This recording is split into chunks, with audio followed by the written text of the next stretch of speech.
guys, after 3 days, ganito ang baha sa amin. Oh my God, yung tulay, umaapaw na. Oh, diba?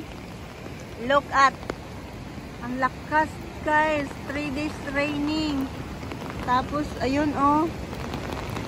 Oh my gosh. Grabe.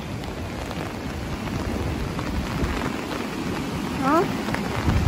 Tapos yung park, napuno na yung park. OMG. Look at the park.